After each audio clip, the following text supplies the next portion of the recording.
One thing you may already know about me is that I love experimenting in the kitchen.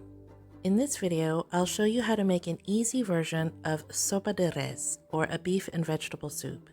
Where I live, it's pretty expensive. 1 quart can run you about $8 to $15 depending on the restaurant where you get it. It's mainly because you have to use really high quality ingredients, but it also takes a long time to cook, as do most soups. I'll write out the entire recipe in my description box along with links to the videos that gave me inspiration. Now remember, this is a simplified version of the dish based on my experience here on the East Coast. It may look different where you are. Season your beef with salt, pepper, and garlic powder on both sides and sear it in a dry pan. I'm using about a pound of chuck steak and a pound and a half of beef shank. Top off your beef with enough water to cover it and let it simmer for about an hour. Top it off with water as much as you need to as you prepare your vegetables.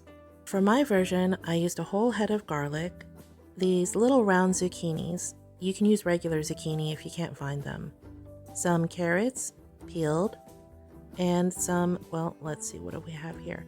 Oh, chayote squash. These look like a frog to me. I'm not joking when I say vegetables are the star in this dish.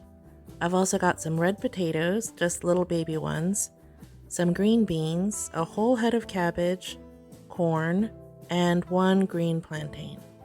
The plantain is optional. That's more of a Salvadoran thing, according to my friend, so use it if you'd like. As for the garlic, you're just going to carefully chop off the top of it. This will go in with the beef as it simmers.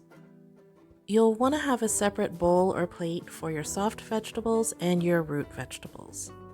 The zucchini will get really soft as it cooks, so just chop it into wedges or big chunks. These go onto your soft vegetable plate.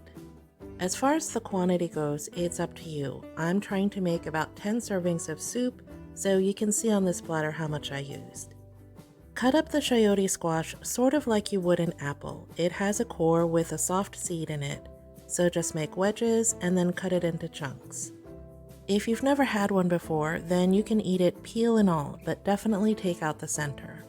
Half of a wedge is about the size I like for my soups. Now with your carrots, you want to cut them into thick coins, just like this. Depending on the size of your potatoes, either cut them in half or quarters.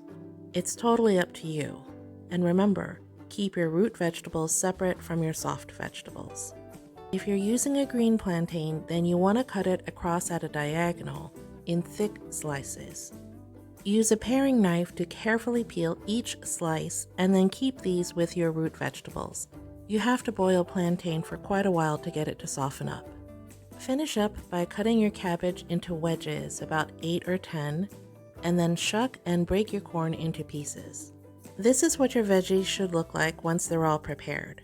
Now remember, I'm going for about 10 servings of soup. At this point, go ahead and add your garlic to the pot with the simmering beef along with some bouillon cubes. I use 2 large ones. From here on out, it's all about timing.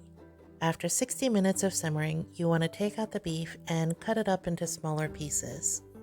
Re-season and skim the broth as needed. After 90 minutes, add your root vegetables and your hard plantains. These will take the longest to cook.